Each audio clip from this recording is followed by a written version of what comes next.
Hello, and welcome to another edition of Hypnosis Helps with me, Hypnosis Practitioner Neil Myers. Thank you very much for joining us. And I'm so lucky today, because today I have a guest. Yes, I have a guest. And let's just switch over to Brianna and say hello, Brianna. Hello. There you go. So, as everybody here who regular viewers know, this is a show that we film. It's live. So everything you see here is unedited, just as it is, just as it occurs. And this is really just the purpose of this show is to give a description of what it's like to work with a hypnosis practitioner doing the type of work that I do on a specific set of issues. So the really important person in this is Brianna, not me. So we want to hear what she has to say. Now, I'm very grateful to Brianna because my sessions, of course, like all sessions in hypnosis, are of course confidential. And Brianna's been very generous because she's willing to describe what it's like and share some things. And she's really doing that to help you, people who are considering using a hypnosis practitioner. Now, if you've watched this show before, or if you've watched my videos before, you'll know that I specialise in a particular form of hypnosis called Healing Hypnosis by Regression to Cause. That's not about past life regression, which is something that may be done, but not what I'm doing. What it's about is about going back to the initial cause of why something happens, why it occurs, a particular behaviour. And so when clients come to me, they come to me because they have specific goals. And their goals are to change a behaviour which they do not want in their lives, or sometimes to alleviate certain illnesses or things that are occurring. And as the program mentions, hypnosis can help with a very wide variety of things. So this was the basis upon which I was contacted by Brianna, initially by phone. And so, Brianna, just turn to you. Would you like to, and again, welcome. I have to say, Brianna confided in me that what was it? This was the 100th time you've been on no, I'm joking. This is the first time Brianna's been on television. So, would you be happy to share, or willing to share, why you contacted me? What the purpose was? Yeah, I was having a drinking problem. Mm-hmm. It just got too far. You know, I had just moved to a new area, and which I'm used to because me and my husband move around a lot. But this time was a little different. I think I just got really depressed because of leaving so many people behind this time, and new area, of course, again. And it got really bad, so I just started drinking very heavily, and it was affecting my life in more ways than I wanted it to.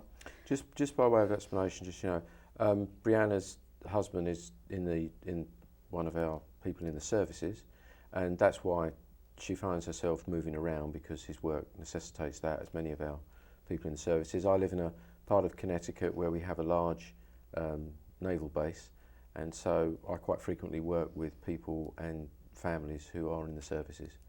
So thank you. So you're moving around, and could you just say, if you want to, how much were you, when you say you were drinking, would you be willing to say? Yeah, probably it progressed, of course, as time went on, but the 3 weeks before I decided to call you and come see you, I was drinking an entire bottle of tequila or vodka or whiskey every single day throughout the whole course of the day, before Right. work, during, after. Right. And I just want to I'm going to sort of jump forward a little bit and just say, how many sessions in total have we done together? Is it 3 or 4?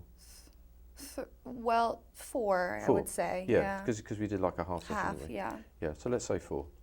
And could I, and again, I'm going to explain this more, but could I just ask you what you're currently drinking?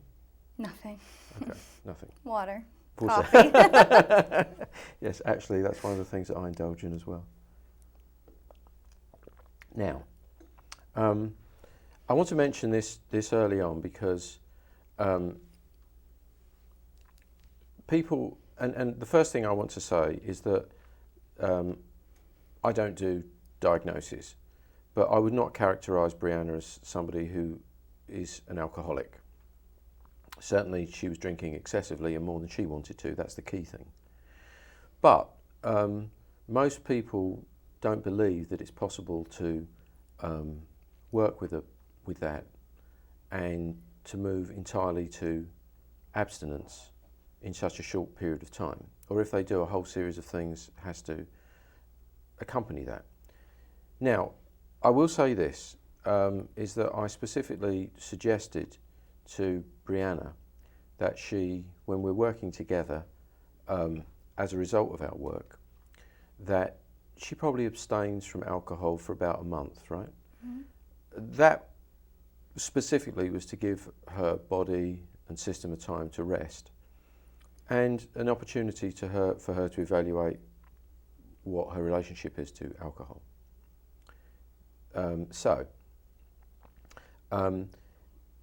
My program is not about abstinence or avoidance. It's about choice.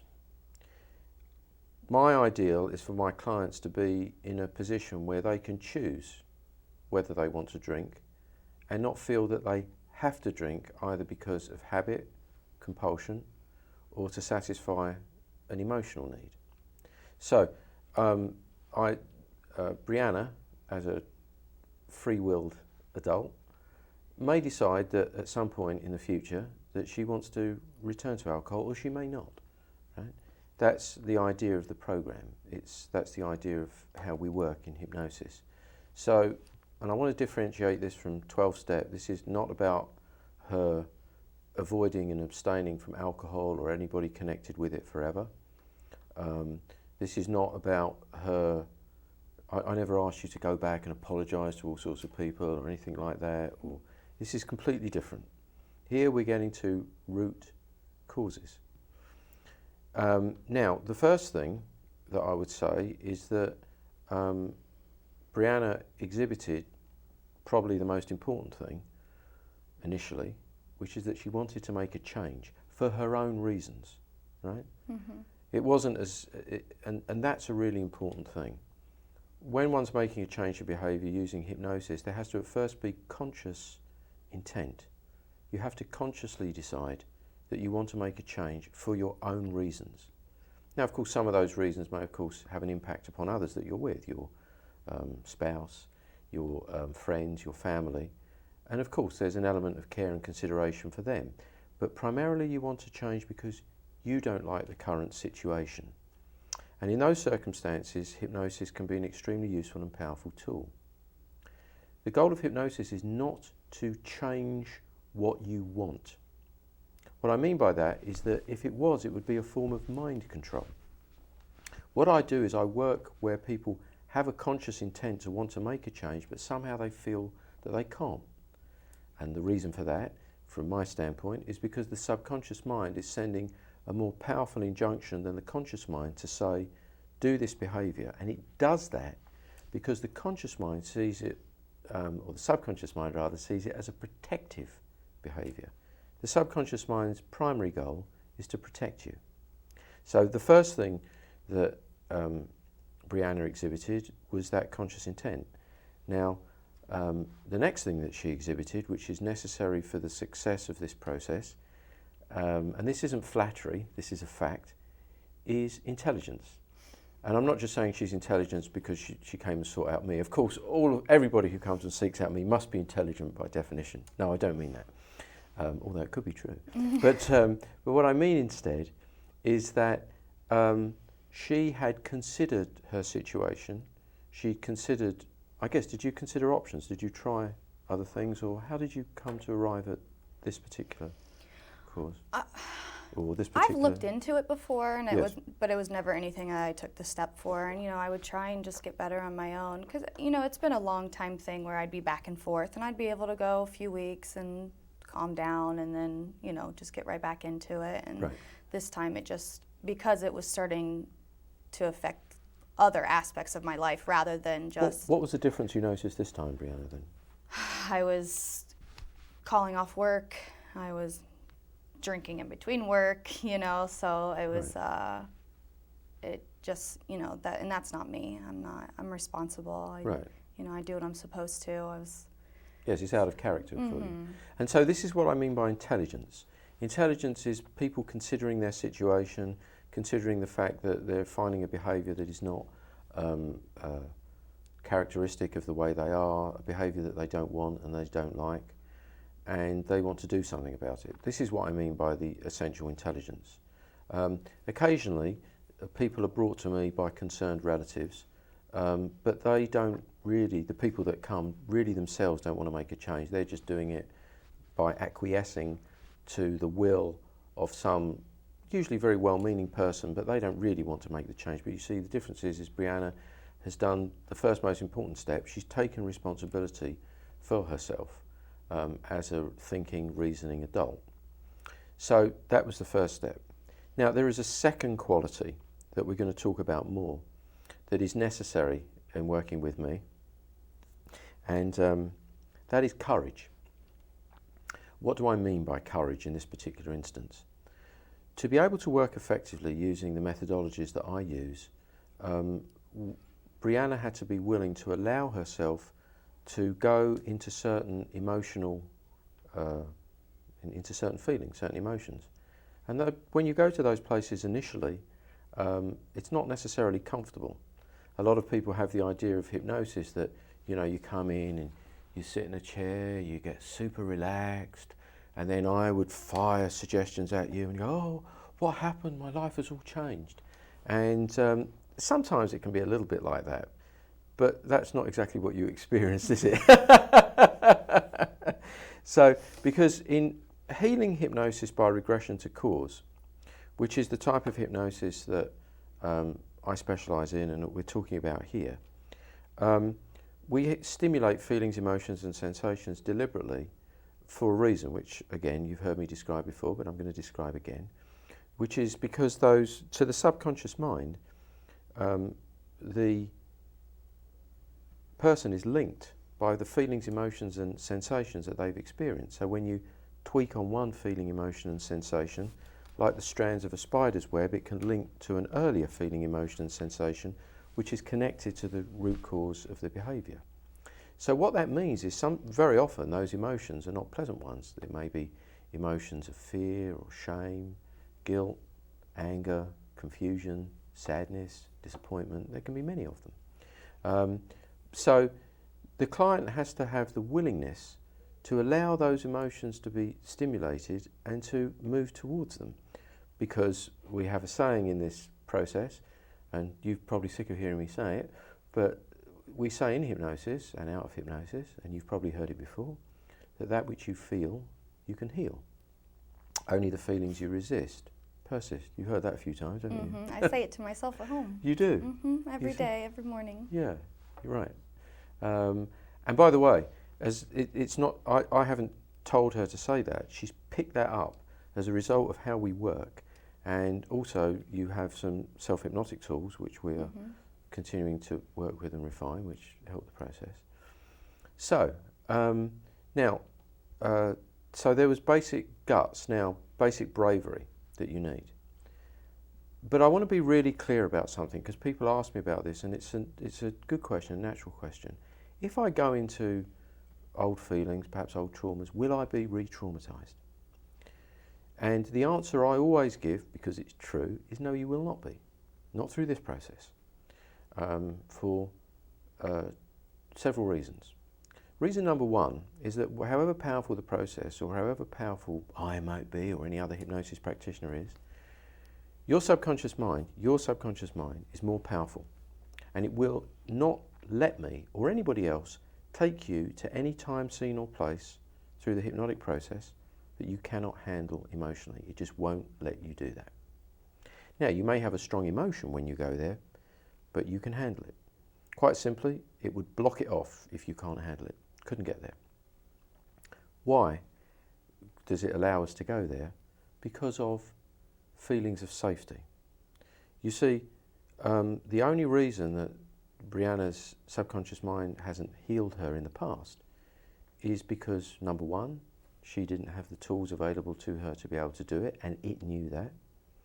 And number two, it felt that it wasn't safe for her because she didn't have the tools and the opportunity to go back to the time, scenes and places relevant to her healing. That's why. So in the hypnotic session, it's necessary to create conditions of safety so the subconscious mind can come to the fore. So that's part of what occurs. Now, the other thing that's very, very important is to be able to feel feelings, emotions and sensations, because they are the gateway that enable this process to work. And I'm happy to say that Brianna is very good at feeling emotions and sensations, right? I'd say. True? Mm-hmm. I think you mentioned to me that, you were quite an emotional person. Yeah. So this is a good thing in terms of what we do. Mm-hmm. So would you like to describe what happened when we first met? What happened in the first session? Everyone I've talked to about it, it's not easy to describe. That's almost. very true. It's not. It's not. You're there. You know what's going on, but just all these. So when I see it in my head, and when you're putting me in hypnosis, Mm-hmm. it's like I see white, and then I can see darkness, and that's when I know I've reached my subconscious, and that's when, I know that I'm there in that place. But I mean, I don't know how to explain it. No, It's that's very good, and this is very important because it's different for everybody. You see, again, I want to be really clear, folks. This is a live show, unedited. I'm not telling her to say anything. I don't know what she's going to say, and you know what? That's how my hypnosis sessions go as well. I don't have a plan for my clients. My only plan is for their healing, to get them what they want. I allow their subconscious mind to direct me as to the cause, because frankly, I don't know the cause. The only entity that knows the cause is their subconscious mind. So this is another reason why the client has to have a basic sort of courage and willingness to go there. But they have it because that quality is there and because they want to make a change, right? Mm-hmm. If I have any doubts as to the sincerity of the person in front of me, I will not work with them. It's not good for them, it's not good for me. But I knew from a few moments of meeting with Brianna, was speaking to her on the phone at first. Yeah, right? I mean, that's why I finally made the leap. I mean, you talked to me on the phone for 40 minutes, and right. you didn't have to do that. And explaining everything. She hadn't paid me any money at that stage. So I had to see her just so I could get the money, right? No, because it's very it's very important that again, it's not a question of her calling up and go, well, can you help with this? And they go, oh yeah, come down, see you, right? Mm-hmm. Because I want to find out, and any hypnosis practitioner that you approach, depending upon the nature of what it is they're doing, you want to spend some time on the phone with the person, because actually, didn't I spend most of my time, in a sense, trying to put you off? I mean, I kept saying things to... Yeah, I mean, yeah, you said a few different things. Not because I didn't want to work with her, but I wanted to make sure that people understand what it is that I do and what it is that I don't do, and that if they're up for it, because in a sense, the session, the work starts right from the first contact, because I'm not bringing her into hypnosis, of course. On the phone, I'm trying to find out where she is, what she wants, what her goals are. And again, any hypnosis practitioner that you choose to work with should be asking you those types of questions. I'm always shocked when I hear some clients say, well, I called somebody up and I said, do you work with this? And they said, yes. And I said, how much? And they go about a figure and they say, we'll see you next. Do you want to come down? And that was it. I have to find out. So yes, we had a conversation. Mm-hmm. And when I'm having that conversation, I'm talking to two parts of my client's or potential client's mind. I'm talking to the conscious mind to find out what it is they want and see, because what's the basic idea? The basic idea is to see if what I offer is what you want, right? That's what we're trying to do, simple as that. But I'm also addressing their subconscious mind, not because I'm using any tricky or funny language, it was just a regular conversation. Mm-hmm. What I'm saying to their subconscious mind is that if you want to do this, if you feel that the time is right for her, she'll be safe. She'll be okay. Right? She'll be looked after and supported in the process. And I hope that's what you feel when you come into the office, right? That it's there. Because if those conditions are not there, for any reason, the only thing that blocks the hypnotic process is fear of the process, or perhaps fear of me. Not fear itself, surprisingly. What I mean by that is you may feel emotion of fear. But if you feel the fear of the process, you'll go, oh no, can't do it, won't do it, mustn't do it. So that's necessary. So we had a good conversation on the phone. And then when we met initially, and again, this, I don't know if you suggested it or I suggested it, but I think I asked if your spouse was willing to come down, right? And yeah, you did. Yeah, and he came too, because this is a journey for people. And Brianna mentioned on the phone that her behaviour was affecting their relationship, and she didn't want that. She didn't want it to adversely affect their relationship. And I just felt it was important for them both to come down. Now again, I give all my clients, and a hypnosis practitioner should give their clients, of course, an opportunity to say things entirely in private. Not that people keep secrets from each other, but that certain things are private. It's not secret, it's private, just like any similar types of sessions. They're confidential. But in this instance, it was important for both of them to come down and ask any question they wanted to ask. And this is the next thing. It's very important for clients to be able to ask anything that they want to ask. How you work, what you do, how long sessions take. And a hypnosis practitioner should be, in my opinion, extremely open with the clients. I deliberately tell people things that I think might put them off. I tell them I'm expensive, which I am. And I tell them that the sessions are long and intensive, which they can be. I will tell them that they sometimes go to places that will make them feel uncomfortable. But they're never going to walk out of my office like some sort of an emotional wreck. How did you feel generally as you came out of the office? Relaxed, and like after the first time that there was hope that you know, because before I came in, I really thought mentally and emotionally I was never going to be me again. And at the end of our first session, I felt hope, and I felt really excited. I'm going to ask you this question again. I don't know what she's going to say, but true or false? Do you feel more yourself now than you did before we began working together? Yes. Right. Yeah. I mean, I don't exactly think myself as being someone who needs alcohol all the time, or being in that state of mind. So, you know, I like being sober and being able to get up in the morning and be productive. And right. So again, this is another misconception about hypnosis. My goal in hypnosis isn't to change Brianna. It's to let Brianna, to be herself, to be her own unique self. And if there is a behaviour that's getting in the way of that, that's obscuring herself and her true nature from herself, my job is to work with her to use that powerful part of her mind, the subconscious mind, to change that with her. So the whole idea that I, or any hypnosis practitioner, controls her or makes her do something, or I put her under my power, or any of this nonsense, is a complete fallacy. Did you ever feel like that in any of the sessions? No, because it's just not true. It doesn't work that way. And any hypnosis practitioner that believes that they're doing that or anything like it is completely fooling themselves. My goal is to bring Brianna to herself, and I do that by working with her and recruiting the power of her subconscious mind. Because I know something. What I know is she behaves the way she behaves for a reason. That reason may not always be in the conscious mind, but it will definitely be somewhere in the subconscious mind. The subconscious mind has a reason. And so in a sense, two parts of her mind before she came to me were at war with each other. There's a part that says, I don't want to do this anymore. I don't like this. This isn't me. This isn't part of me. And there's another part of her mind which is somewhat sort of obscured from her, which is saying, oh, you've got to do this, you've got to continue. And it drives her on.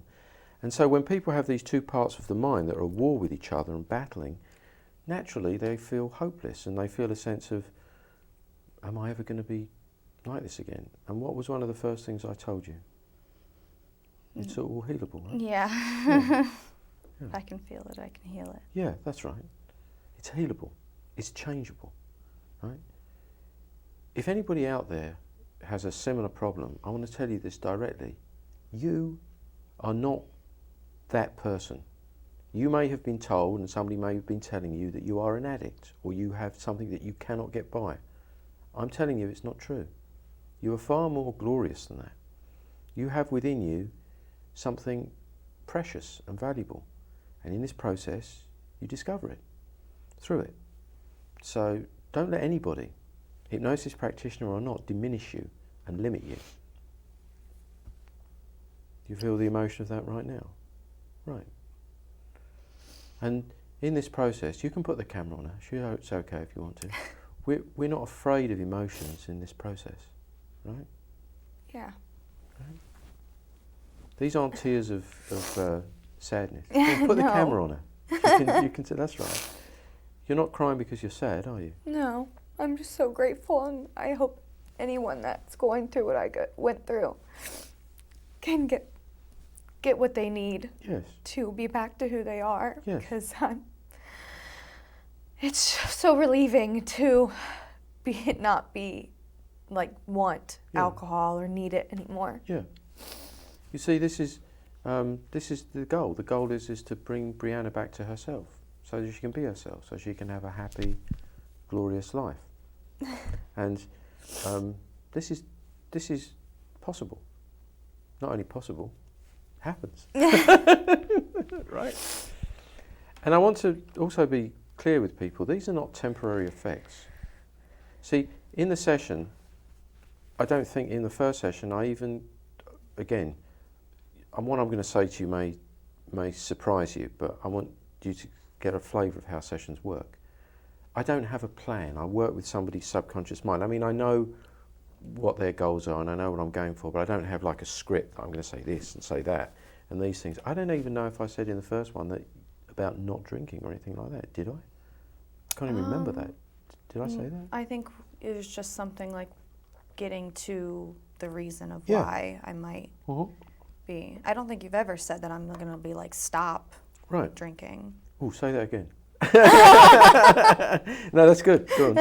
Yeah, I mean, it was never, you've never mentioned that like I'm completely done. You just have, I don't know. Give you choice, right? Yeah. Okay, so that's as perfect a description as it gets. You see, I don't have to come in and give fire suggestions at her, telling her, don't do this and you mustn't do that. Once she gets to the root cause and understands that she doesn't have to, that's healed, the emotions connected with those events, which I'll talk about in a second, are healed, the behaviour just isn't necessary. See, so for her what happens is emotions are emotions and alcohol is alcohol. It's a taste, it's a substance. Maybe you decide you want it, maybe you decide you don't, right? But that choice is with the client. My goal is to give them choice. And again, I'm very grateful that you said how much you were drinking, because on all measures, I mean, this is a young woman, and which is good in the sense, okay, she hasn't been doing that for 40 years or whatever. Honestly speaking, if she'd been doing it for 40 years, she'd probably be dead, or in serious health condition. But it wasn't a tiny amount of alcohol either. We're not talking about a couple of drinks here and there. No. Right? But it's complete change because that's what she wants for herself, and because this process stimulates the most powerful parts of her mind to be able to do it. So let's talk about, we don't have to, by the way, it's not necessary, and I'm not going to ask her on the air because it's confidential about the specific things that we went back to. We don't have to do that.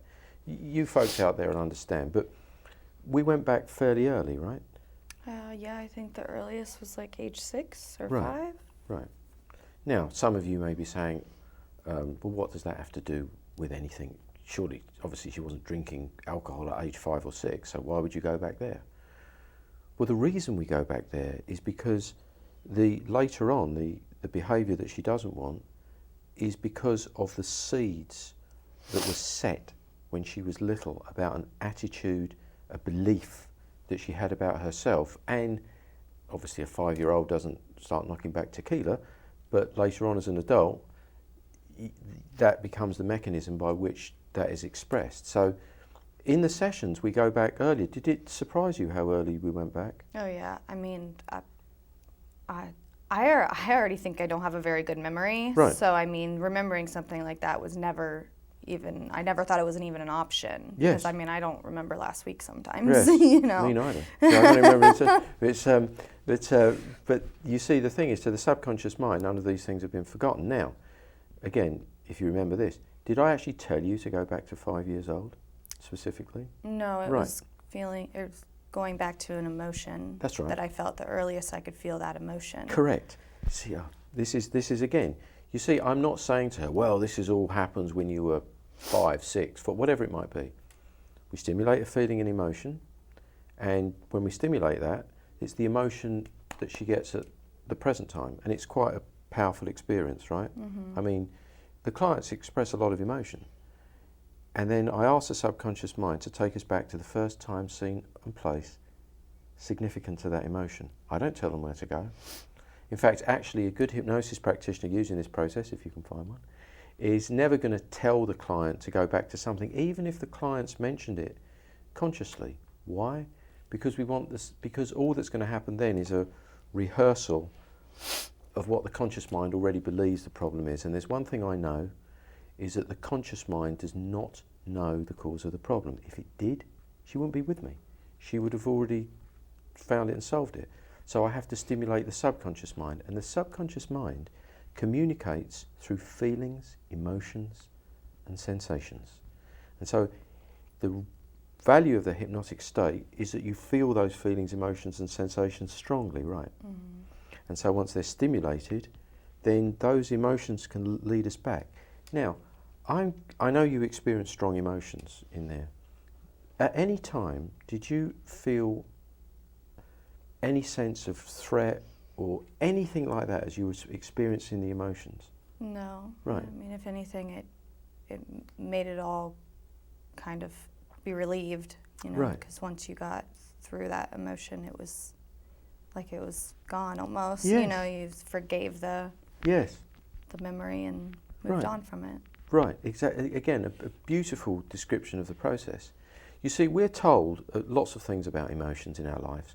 We're told to, very often, to ignore them, or suppress them, or distract ourselves from them, or to tell ourselves that they're not really very important.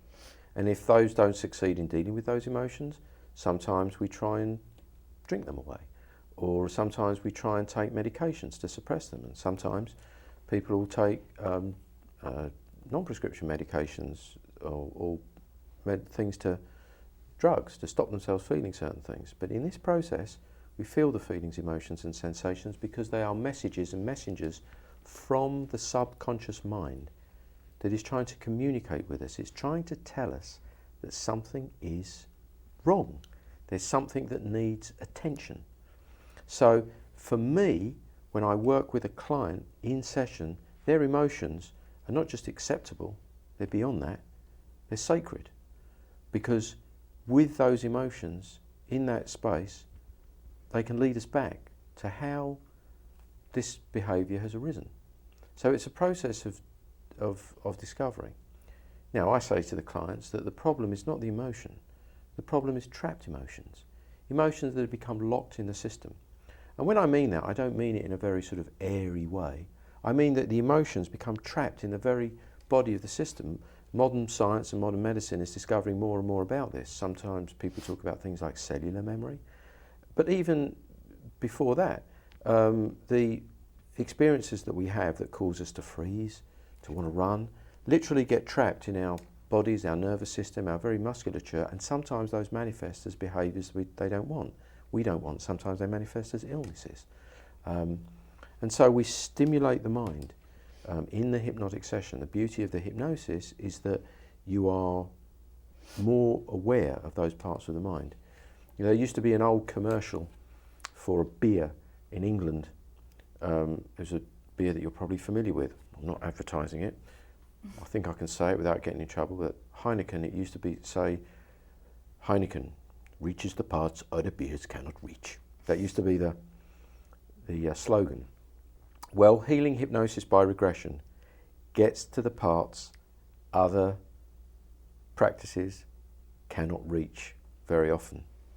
We can get there because of the tool, and the tool enables the client to open up a part of their mind. And again, I want to emphasize this once again. It is not me that is the magician. It is my client's subconscious mind. That is the real magic. The truth is, my clients, through this process, heal themselves. They draw on their own power. And you're discovering your own power more and more, aren't you? Mm-hmm. Right? Yeah. Yeah. So that's what we do. So, coming back in the sessions, we got to these things. Now, when we got them, the strong emotions were there. What did I ask you to do? Do you remember? See if I remember. Well, I'm pretty sure I hit a pillow. Oh, that's right. So this is okay. So I've forgotten about that. Well, I mean, I hadn't. You know. So in the sessions, we're dealing with trapped feelings, emotions, and sensations. And generally speaking, I give the client an option. I think I said to you, you know, after you say, this is my feeling, right? Mm-hmm. Why do I ask the client to say that? Because if you acknowledge that the feeling is there, it gives you authority over it. You can decide whether you want it or not. It is not for me or any hypnosis practitioner or anybody else to tell my clients what they should and shouldn't feel. I help them reveal to themselves the feelings, the emotions, and they decide whether they want them or not. Now, of course, if they're feeling bad and not good, they usually don't want them. Then how do they come out? Well, sometimes in a session, the body's client will shake. Did you experience that at all? Oh yeah. Yeah. And this is a process called myoclonic shaking, and the shaking, and it comes, sometimes people's faces go, and sometimes their bodies shake, and sometimes they move around in the chair, or sometimes they tremble. But this is the trapped feelings, emotions, and sensations, trapped as energies in the body, through the musculature, the nervous system, literally coming out. And this is, in the old days, people used to think that was a dangerous process. They're not going through epileptic fits or seizures or anything like that. They're just going through a natural process that all mammals have, most reptiles, and I believe all birds, that when there's trauma, when there's stress, it comes out of their body, so you feel that. Now sometimes though, you want to get that out faster, and sometimes it's trapped, and so I have my client sometimes hit a pillow. Mm-hmm.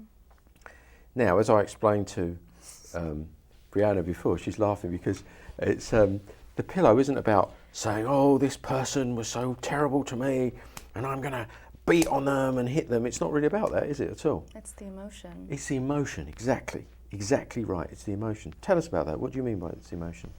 Well, you want to get through it, so you want to feel it as much as possible. Right. And that's, I think, the process of hitting the pillow. Right. And then, once you do, you can relax. Did and you calm actually down. have a sensation of it going through your arm into the pillow and through? See, again, people think I'm just this symbolic and imagining. I mean, you literally feel those You can things. feel the entire emotion course through your body and then come out Right. into that Right. movement of hitting the pillow. Right. And so the process of hitting the pillow in that instance is to get it moving, to get it out. Because some people have said emotion is energy in motion. But if it's stopped being emotion, if it's trapped, it's like a food that's trapped in the body. A food may be very healthy as long as it's digested, but if it's trapped in the body, it rots and it affects the whole body, it poisons the body. Well, in the same way, a trapped feeling, emotion, sensation, in my model, trapped in the subconscious mind, poisons. And so we release it, we let it flow out again, right? And you experience that. Mm-hmm. And the other thing that we've been told about feelings, emotions and sensations is that they are infinite. They can never end, right? But this isn't really true. Actually, they have a very quick cycle. They're there to deliver a message from the subconscious mind, and having been felt and acknowledged, you don't have to spend your time wallowing in them, but they can go. They can leave. So the great irony of emotions, and the opposite of what we're taught, is that if you move into them and towards them in these deep sessions, they go. They reach the end of their cycle. Did you experience that? Mm-hmm. Yeah. And they don't come back, do they? The old ones, I mean. No. No.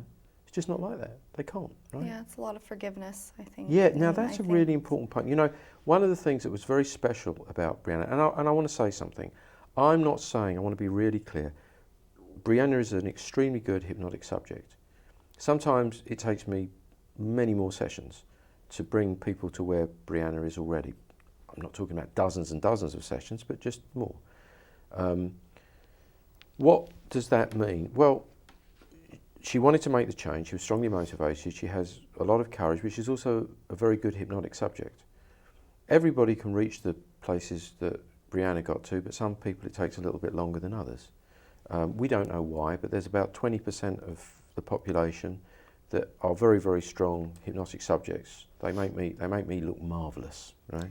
So wonderful, but actually it's really her. So, so it's easier for me to work with her. So that's important. The other thing is, and I will say this again, she brings oodles of courage to this process.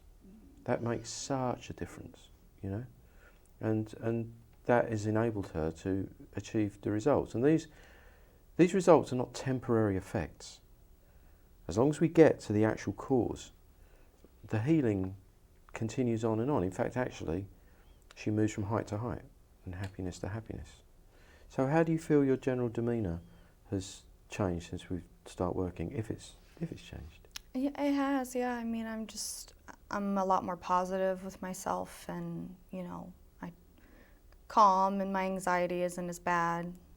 It's, I haven't even told you this, but I stopped taking my sleeping medicine. I can sleep through the night now. It's been about a week. I can sleep through the whole night. Wow. Without my medication. And I didn't even charge you any money for that, right? No. This is a terrible business. I mean, this is awful. You see, people, I work on one thing and another thing gets better, and I don't even make any money out of it. I don't know. So don't get in this business. It's not very good. It's a great no, I'm joking, of course. But I mean, no, this is a very, very common effect. You see, the subconscious mind is linked. You know, almost invariably, when you're working in this way, if you work with one thing, something else is going to change, because the subconscious, we characterise things, okay, there's this problem and I'm taking something for this and dealing with that. And again, that's natural. That's the way doctors and therapists naturally try and understand and categorise something. But our subconscious minds don't work in that way. They work by connection. They work by feeling and emotion. So when we deal with something, there is a positive knock-on effect all the way through. Because again, as you've heard me say before, the subconscious mind doesn't see things in linear time, past, present, future, as our conscious mind does. It sees things as an eternal present. So it says, oh, we can fix that, we can change that. And it's not that she has to consciously be thinking about those things. She just has to make the conscious decision that she wants them to change, and things begin to change, right? This is deep healing work, powerful healing work. And you out there, your friends, relatives, people that you know, they can benefit from it as well. Why? Because they can benefit from the power of accessing their own subconscious mind. That's the magic. That's the beauty of it. Thank you for telling me that. See, that's one of the reasons why I don't script anything, because I never know what's going to happen. And saying that, when I work in session with people, I don't know, as I said earlier, where they're going to go, what's going to happen. But I do know that when we go there, the subconscious mind will take us to a place for a reason. It's never accidental, it's for a reason. Now, you said something very profound, which you mentioned forgiveness. And sometimes forgiveness is a loaded word. I just want to say one thing before Brianna describes what she means by that. I just want to say, when I say forgiveness, I'm not saying that we say, oh, well, if somebody did something terrible to me, well, that's all right. We're not saying that at all. We're saying that they did what they did for whatever their programs were. It doesn't make it right. It doesn't mean that we wanted to have it happen to us.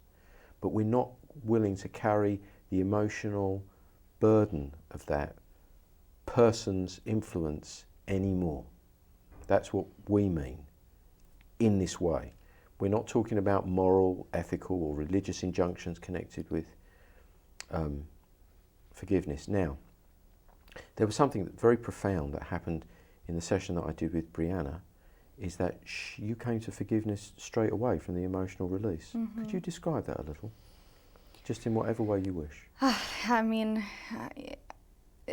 it's just kind of letting go, and, you know, having that sense of relief for myself. And I mean, you explained it as much as I possibly could, is just not carrying that with me anymore. I don't, there's no anger anymore. There's no sadness to a lot of things, myself, other situations. There was self-forgiveness as well, wasn't there? Oh yeah, I mean, that was the biggest of them all. You know, I've completely forgiven myself for letting myself get too far, and emotionally drain myself and mentally destroy myself. And because I don't want to be that person anymore, and so I'm not going to carry it with me anymore. I'm just going to move on and continue to be a better version of myself. Because as you've probably observed, if you're watching a tool, we have in front of us a beautiful young woman, and she has her whole life ahead of her to enjoy and fulfill herself as her, desires and destiny do. Her whole life's ahead of her, right?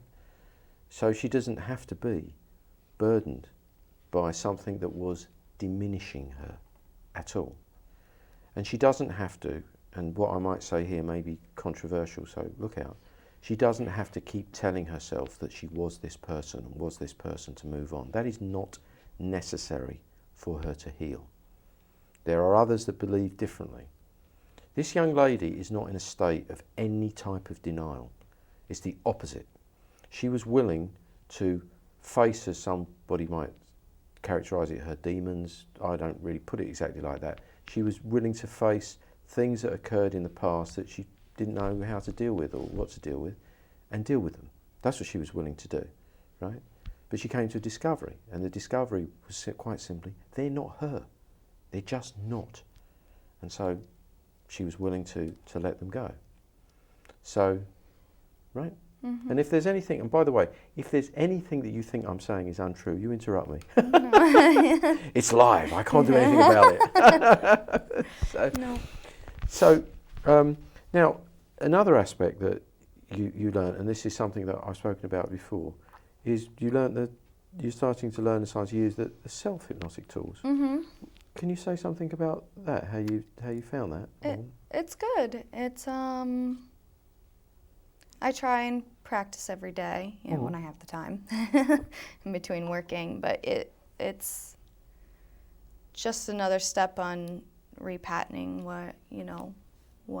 who I want to be and where I want to be, and it's been good. It's been freeing. Yes, you use an excellent term there. Brianna talked about repatterning. What we mean by that, and is that we can fall into old, or we can follow patterns, and those patterns are often set down very, very, very early in our lives.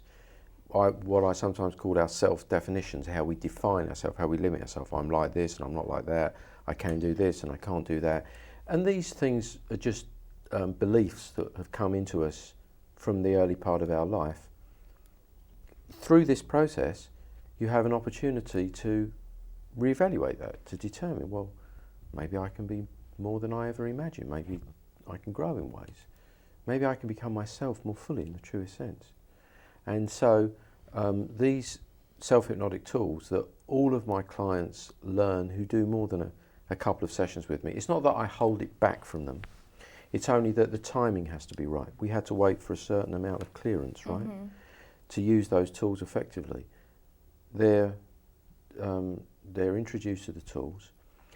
I want to say the self-hypnotic tools that I teach my clients and that you may learn from other hypnosis practitioners are not a replacement exactly for working with me. They are an enhancement. We work in a kind of a partnership. And they're very, very powerful tools in the potential for benefit, but it's not exactly the same as working with me, right? Oh yeah, no, definitely not. It's but for me, it's like, so I do it in the morning to put myself in a mindset for whatever I have the day coming, or just in general, try and put me, it's a kind of a reminder of who or what I want to do or be that day. And so it just kind of puts me in a good mood. Yeah. I remind myself to be happy, and that whatever it is. And there are many different. Hypnosis is an extremely broad thing. Basically in three categories. Hypnosis can be used for certain hypnotic phenomena. You've heard me talk about them before on the show, like for example might be self-anesthesia. There can be hypnosis for suggestion, as that's what Brianna was talking about. And also Brianna's learned and is learning hypnosis for any sort of emotional clearance as well. These are different uses, and again, some of this is covered in certain books and certain things, but I find it particularly helpful to not just coach people in this, to learn this, for them to understand, not just understand, but have tools to be able to move forward in their lives and discover things about themselves and, where necessary, heal themselves. So it becomes more and more a partnership. Again, I want to really emphasise that nobody should become dependent on a hypnosis practitioner. It's, in fact, the goal of the hypnosis practitioner should be to create more and more independence for the client, which is a great thing to do, I believe, but a horrible business model, because it means eventually my clients need me less and less, and I make less money. So, terrible. But truthfully, joking aside, the idea is for the clients to grow, and sometimes they need help when they reach certain blockages, and then they can come back for a session or so. So it's an ongoing process. And so that means also that I say to Brianna, she's probably sick of hearing me say it, that it doesn't just, my work and support doesn't just end at a session. And a good hypnosis practitioner, it shouldn't. It's not that you go, okay, bye-bye, see you whenever. She knows that she can contact me, text me, because when certain things arise in the mind, I want to be able to be there for her as a support. And again, a good hypnosis practitioner should be doing that, to be there. You don't abandon your clients. And I'm very particular, this is just my way of being in business, not everybody's the same, but how much money do I charge you for those phone calls and texts? Nothing. Why? Not because I don't want Brianna or any of my clients to feel at any time that they can't reach and contact me. I don't want her to feel that every time she picks up a telephone or sends out a text that it's going to cost money. The sessions cost money, that's true, but I want her to feel that she's supported, because the internal work continues even after the session. Did you feel changes occurring within you after we worked together as well? Yeah, for sure. Yeah. I mean, a lot, actually. Do you want to describe some of those, just so that as they come to mind, for the benefit of our viewers? None of it's easy for me to explain, because it almost feels unreal, you know, and it's always in the back of my mind, is like, oh, is it real? Is this gonna, Yes. Is it really gonna help me? Is it gonna? But it's like, once you dive into like understanding what your mind is actually doing, it becomes more and more real, I guess. And it's just, I don't know, it's been a great experience. I'm so grateful I finally did it. Yeah. And I think the reason that it didn't happen till now is probably because I was meant to do it with you, Yeah, I mean, time and events and circumstances have to come together. I mean, this Brianna is not actually from this part of the country, right? You're from, I mean, just so you know, I'm speaking to you from Connecticut. Yeah, and, I'm from Ohio. Yeah, so by strange irony, if her husband hasn't been posted somewhere else, I don't know if there's a hypnosis practitioner doing this type of work close to her. I'm not aware of one. I mean, where she's from. So everything was right, the timing was right, and so in a strange way, the alcohol, the excessive alcohol, was a kind of a gift. I'm not saying that you have to have excessive alcohol to do this, not at all. I'm just saying that from Brianna's path, that enabled something to change and something to happen and something to occur. So it's, and this is another thing, is one finds in this work that things which seem to be almost entirely negative have positive aspects as well. You find them, you see them, you discover them, because I'm of the belief, and in the belief in my work, that there's no thing that occurs to my client, however stressful or traumatic it may be, and again, what I'm going to say may be controversial and you may not accept it, but there's nothing that's wholly bad there's also nothing that's wholly good, right? Everything's a mixture. Some things may have a lot of bad and very little good, and the other way around, of course. But if you can find the kernel of good in that, the seed, the essence of it, the benefit for yourself, in the experience that may have not been wanted or was good earlier, then you find something of value. So, and again, that's part of the forgiveness as well. And Brianna said it so well, you know, it's, the surprising thing is something can happen to a 5-year-old or a 6-year-old, and truly there's nothing to forgive, but they feel as if they need to forgive themselves. Yep. And so, again, this process is not logic. The subconscious mind doesn't work by logical analysis and reason. It doesn't work that way. It works by connection of feelings, emotions and sensations and perceptions. And in this process, people are given an opportunity to reevaluate a perception that might have occurred when they were very, very, very young. And only these tools, as far as I'm aware, enable one to get there safely, easily, rapidly, and know. And one other thing I just want to say is this process didn't happen unconsciously. I mean, you were aware of where we went at, right? Oh yeah, everything. I'm talking to you in session, right? Yeah, I mean, it's you know you're still there. You can still feel everything. Right. Your body, you can feel touching the chair. Right. Everything's still there. Right. And again, so that clients know, I only basically use 2 tools, which is speech and sometimes light touch as well, you know. So He's got soft hands. Thank you. So that's it. I want to thank Brianna for appearing and being willing to share her story, because by doing that, it's an act of kindness and service to you folks out there. And I want to thank her for having not only coming here, but having the opportunity to work with her. Because I want to say, it's a privilege to work with people. It's a privilege to have the opportunity to work with their subconscious mind. It's a great honour and a great expression of trust from the client. So I want to thank you. Thank you. For letting me work with you.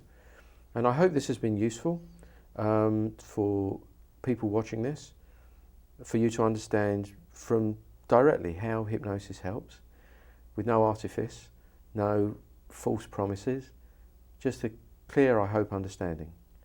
So thank you very much for watching this edition of Hypnosis Helps.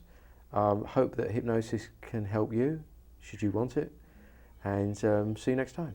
Thank you.